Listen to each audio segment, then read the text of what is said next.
Hello student, how are you? Welcome to our official YouTube channel.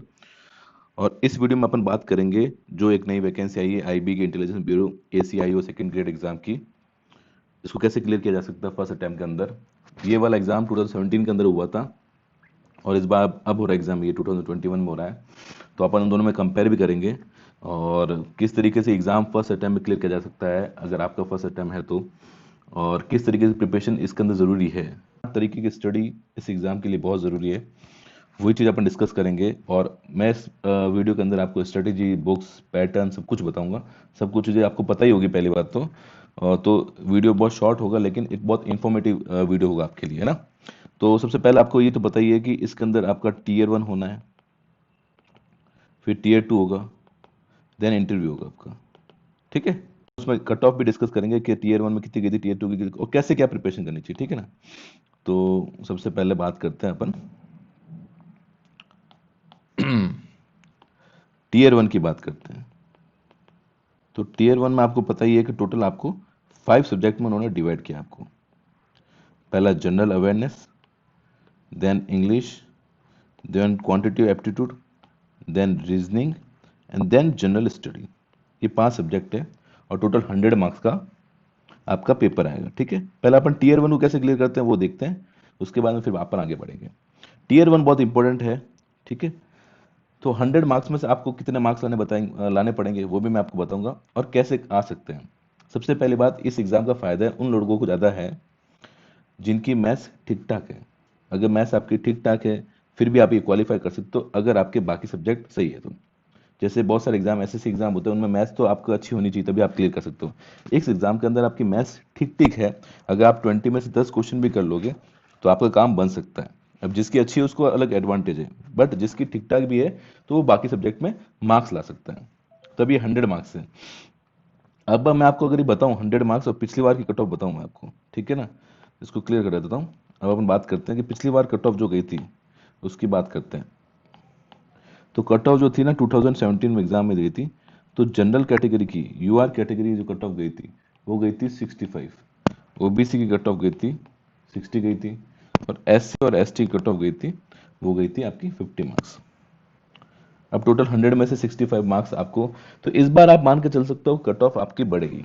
ये 65 आपकी 75 तक जा सकती है, ये 60 आपका 70 तक जा सकता है, ये 50 60 तक जा सकता है, क्योंकि कोरोना का टाइम है और काफ़ी बेरोजगारी है, बहुत से फॉर्म फिलअप हुए हैं, तो आप मान सकते हो कि इसकी कट ऑफ इतनी जा सकती है। अब Tier 1 के लिए बुक्स कौन सी सबसे अच्छी रहेगी उसकी बात करते हैं अपन। देखो, ये कट ऑफ आपको तो इसलिए बताइए ताकि आपको एक आइडिया लगे। अब अगर मैं बुक्स की बात करूं, मेन मैं आपको बुक्स बताना चाहता हूं। जो मैं बुक्स बताऊंगा वो इतनी एफिशिएंट बुक है, अगर उसको आपने कर लिया तो मान के चलिए कि आपका Tier 1 इजीली निकल जाएगा। अब सबसे पहले बात करूं मैं जनरल अवेयरनेस की बात करूं। देखो, जनरल अवेयरनेस के लिए आप, जनरल अवेयरनेस नॉर्मल आता है इसके अंदर, तो आप ल्यूसेंट की बुक्स ले सकते हो। ल्यूसेंट या मनोहर पांडे की जो बुक आती है वो आप ले सकते हो, तो ये आपके लिए सफिशिएंट होगी। इसके अलावा आप करंट अफेयर्स पढ़िए। करंट अफेयर डेली आपको पढ़ना है, इसके लिए आप न्यूज़पेपर से हेल्प ले सकते हैं, या फिर आप कोई भी यूट्यूब चैनल फॉलो कर सकते हैं जो जनरल अफेयर्स डेली पढ़ाता हूँ। ठीक है, इसके अलावा अगर आपके पास टाइम है तो आप NCERT थोड़ा सा पढ़ लीजिए। अगर आपके पास थोड़ा टाइम है, NCERT किसकी पढ़नी है?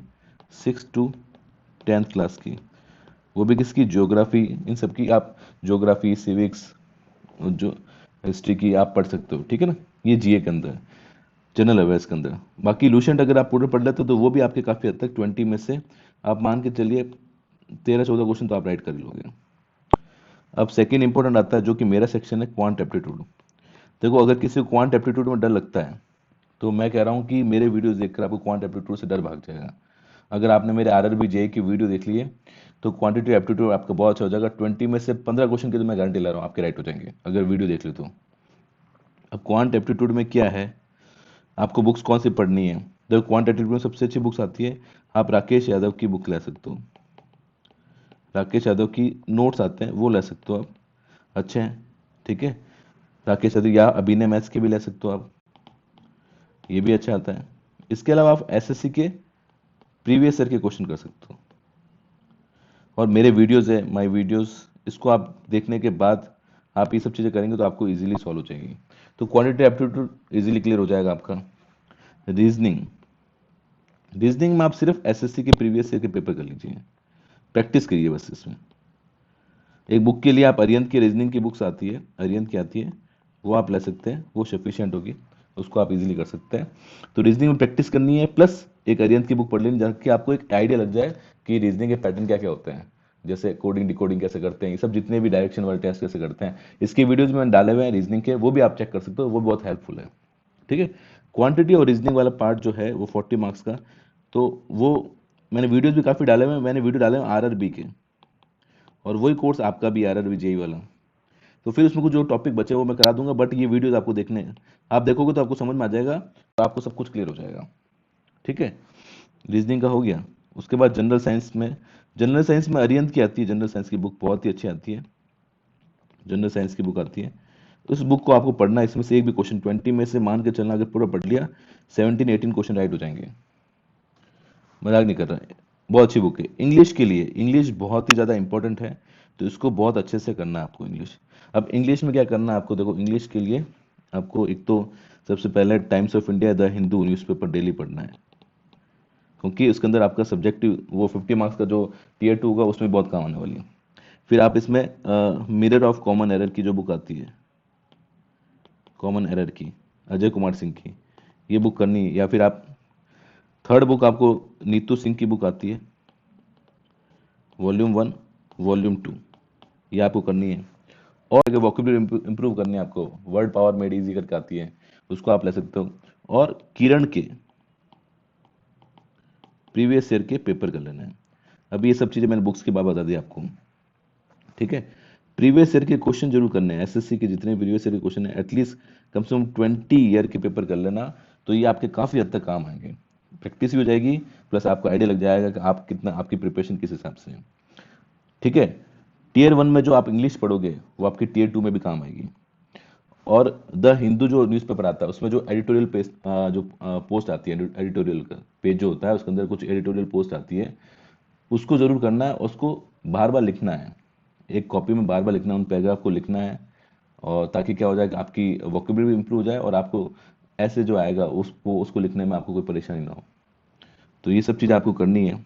इंटरव्यू आएगा। अब अपन बात करते हैं, देखो ये तो हो गया टीयर 1 की, जो मेन मेन है ना, आप टीयर 2 की तरफ मत सोचो, अब टीयर 1 का पहले सोचो कि टीयर 1 का सिलेबस हो अच्छे से। देखो टीयर 2 के अंदर क्या है ना, टीयर 2 के अंदर आपका मेनली क्या है, टीयर 2 का 50 मार्क्स का पेपर होगा, जिसके अंदर 30 मार्क्स का। अब टीयर 2 की बात करते हैं, इसमें देखो क्या आ जाएगा टीयर 2, तो इसमें आपका एक तो ऐसे आएगा, वो 30 मार्क्स का होगा, और आपका कंप्रहेंशन एंड प्रिसाइज राइटिंग आएगी, वो 20 मार्क्स की होगी, टोटल 50 मार्क्स का होगा, उसमें से आपको 17 मार्क्स मिनिमम लाना है। अब मिनिमम 17 मार्क्स में लाना है, इसका मतलब ये नहीं कि 18 मार्क्स ला ले आओ आप, आपको ज़्यादा मार्क्स लाने हैं।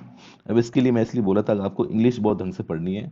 अब आप जब तक एग्जाम नहीं होता तब तक आप इंग्लिश में सब कुछ चीज़ें पढ़िए, न्यूज़पेपर इंग्लिश में पढ़िए, और द हिंदू आता है वो बहुत अच्छा न्यूज़पेपर आता है, तो द हिंदू का जो एडिटोरियल जो पेज आता है उसमें जो कुछ अच्छी अच्छी चीज़ें आती है जिसमें आपको इंटरेस्ट होता है, उस चीज़ को आपको नोटबुक में लिखना है।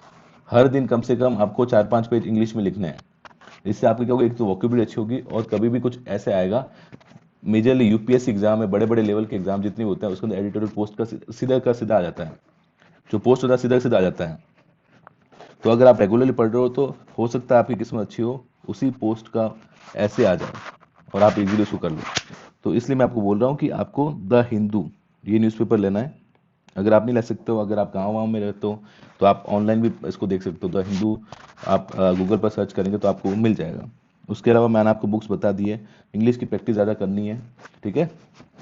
और एक ऐप आती है लर्न इंग्लिश करके, वो ऐप काफ़ी अच्छी है, अगर आपकी इंग्लिश ग्रामेटिकल मिस्टेक ज़्यादा होती है तो लर्न इंग्लिश करके ऐप आती है, प्ले स्टोर पर मिल जाएगी, उसको आप कर सकते हो। उसके अंदर एक सिस्टमाइज करके सिस्टमेटिकली आपको सब कुछ लेक्चर दिए हुए हैं और प्रैक्टिस दिए हुए हैं, तो उसको आप करके आप इम्प्रूव कर सकते हो। तो सबसे पहले जो इंपॉर्टेंट है वो टीयर 1 इंपॉर्टेंट है, टीयर 1 को कैसे क्लियर किया जाए। टीयर 2 तो काफ़ी लोग कर लेंगे, टीयर 1 के अंदर सबसे ज़्यादा गाड़ी अटकेगी। तो टीयर 1 का मैंने आपको आइडिया दे दिया किस तरीके से कम 75 मार्क्स लाने हैं। तो मान के चलो कि आपको सारे सब्जेक्ट में थोड़ा अच्छा होना चाहिए, अगर मैथ्स ठीक है तो आपकी रीजनिंग बहुत अच्छी होनी चाहिए, इंग्लिश बहुत अच्छी होनी चाहिए, जीके जीएस अच्छा होना चाहिए। क्वांटिटी एप्टीट्यूड और रीजनिंग, उसके मैंने क्वांटिटी एप्टीट्यूड एंड रीजनिंग, उसका अप्रोक्सीमेटली मैंने 80% कोर्स कराया हुआ है। और अगर आपने ये 80% देख लिया ना, वीडियो मैं बता रहा हूँ आपको 40 में से कम आपके 30 क्वेश्चन तो राइट होंगे दोनों मिलाकर। अगर आपने वीडियो के नोट्स बना लिए, आप एक बार वीडियो जाकर देखना। तो मैं ये बोल रहा हूँ, बार बार बोल रहा हूँ कि आपको वीडियोस देखने हैं, उसके नोट्स बनाना है। उसके अलावा जो भी चीज़ बची है, क्वांट और रीजनिंग वाला पोर्शन जो है वो मैं कराऊंगा। जनरल साइंस का कुछ करा सकता हूँ, केमिस्ट्री, फिजिक्स और जो बायोलॉजी वाला पार्ट में करा सकता हूँ आपको। वो डिपेंड करेगा आप क्या चाहते हो। ठीक है, तो बेसिकली ये सब चीज़ें आपको ध्यान रखनी है। और इसका एग्ज़ाम जो होगा वो मई जून के अप्रोक्सीमेटली हो सकता है, मई तक हो सकता है, क्योंकि कैंडिडेट बहुत ज़्यादा है। तो ऑनलाइन एग्ज़ाम भी है, तो एग्ज़ाम कराने में काफ़ी कुछ अरेंजमेंट करना पड़ेगा। तो आप मान के चलिए मई जून के अंदर एग्ज़ाम होगा इसका। सैलरी बहुत अच्छी है, अगर आप प्रिपरेशन रेगुलरली कर रहे हो, 5-6 घंटे 6-7 घंटे अगर आप डेली निकाल रहे हो, तो इस एग्ज़ाम को आप इजीली क्लियर कर सकते हो, कोई बड़ी बात नहीं है। सो इस वीडियो के अंदर इतना ही स्टूडेंट्स, और इसी पर मैं आगे वीडियो और भी बनाऊंगा। अगर आप चाहते हो कि मैं क्वांट एप्टीट्यूड और रीजनिंग के वीडियो बनाऊं आईबी एग्जाम को लेकर, वैसे मैंने वीडियो बहुत सारे बनाए, कम से कम अराउंड 50-60 वीडियो जो है मैंने मैथ्स और रीजनिंग बनाए हुए हैं, और वो 80% आपका सिलेबस वैसे भी कंप्लीट कर लेंगे। तो वो जाकर वीडियो जरूर देखना, आपको बहुत बेनिफिट मिलेगा। तो इस वीडियो के अंदर इतना ही, आगे अपन और वीडियो बनाएंगे आईबी को लेकर। Thank you so much for watching this video.